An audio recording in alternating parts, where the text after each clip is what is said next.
Hello, wonderful people. For some time now, I have been coming your way with discussions on love, on relationships, and the like. My name is Rev Ronald Mireku, and if you're on this YouTube channel, kindly subscribe to this channel.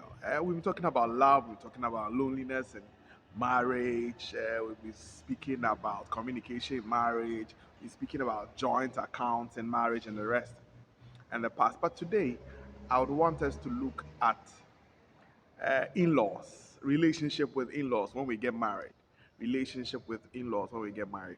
Now, when you read the book of Ruth, chapter 1, you see this very beautiful relationship between a mother-in-law and her daughters-in-law, to the point that when the sons who married the ladies, Ruth and Oppa, even died, the daughters-in-law were so committed to the relationship with their mother-in-law.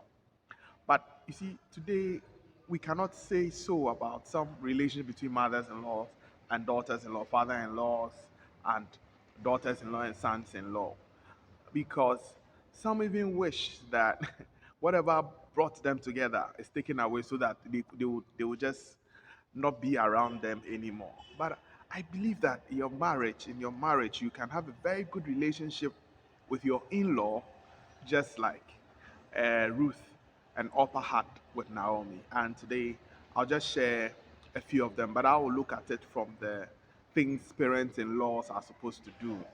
And I trust that as they do that, we'll have better relationships in the marriage when it comes to in-laws. So the first one we want to look at is that we want to first say that when you're a parent-in-law, ideally you shouldn't make any crazy demands on your in-laws. Some are known to have made very inconsiderate and crazy financial demands on their in-laws that it creates some tension between they and their in-laws if they are not able to, the in-laws are not able to measure up or are not able to provide what was requested. So don't make unreasonable demands, requesting for things you know that within their means they cannot afford. Then the next one we must look at is that it's ideal that mothers-in-laws and fathers-in-laws do not use abusive language and insulting languages to their in-laws.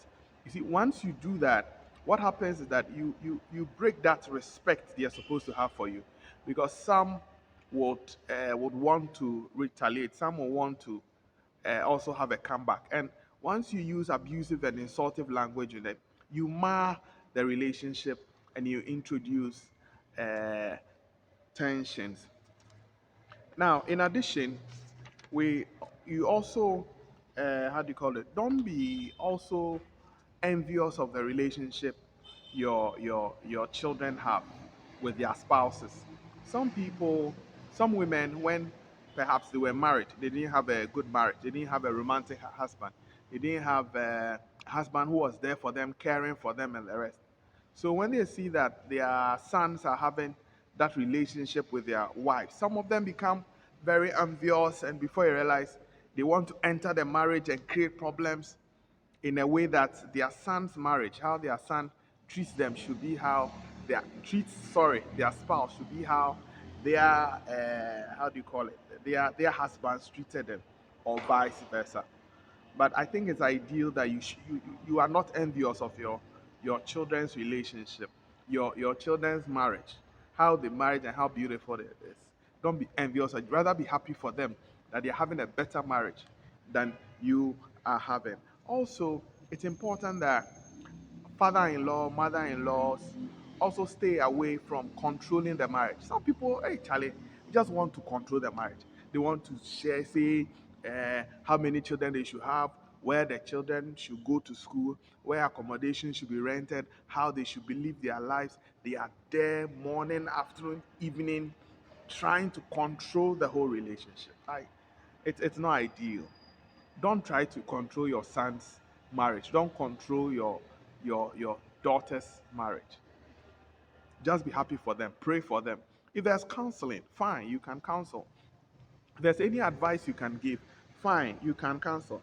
But don't try to control them and insist on what they should do. That closely tied to the privacy of your children's marriage. Privacy. Give them some privacy. Give them some room to also learn, to also make mistakes, to also learn from their mistakes, and not always being in their space. Now, the other thing I want to talk about is the fact that you should not be unfair or unjust or biased when it comes to certain misunderstandings between your child and their spouses, and the issue is brought before you, or you chance upon the issue. You shouldn't be biased. Try as much as possible to be fair in your comments. Some people, what they do is that even if their sons, even if their daughters are the most terrible people ever, I'm not saying that uh, be against your child. What I'm saying, just be fair. Try as much as possible to be fair. Try as much as possible to be objective. If you really want to help your children, when issues come up, be objective.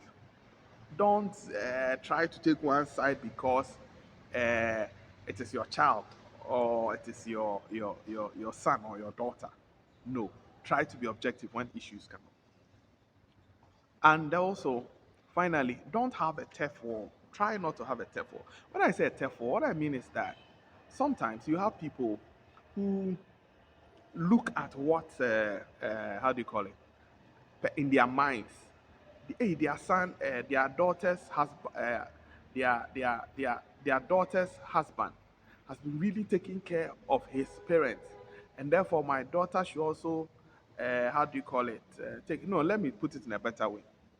You have instances where people have the perception that their the money for their children are being used for the other in-laws at their detriment, and sometimes that is not the situation. So they come in, there's a tough war, one person wants to control this, and one person is rising up against. I don't make it tough war. If you think that you need some things, just go ahead and tell your child, and go ahead and pray for them that God shall provide for them. That even when it becomes necessary for them to support you, they'll be to support you. So I just decided to share this with you about relationship and laws. This is just part one. Part two will look at how daughters-in-law and sons-in-laws are also supposed to relate to their fathers-in-laws and their mothers-in-law. But until then, I pray for you that your marriage will be good.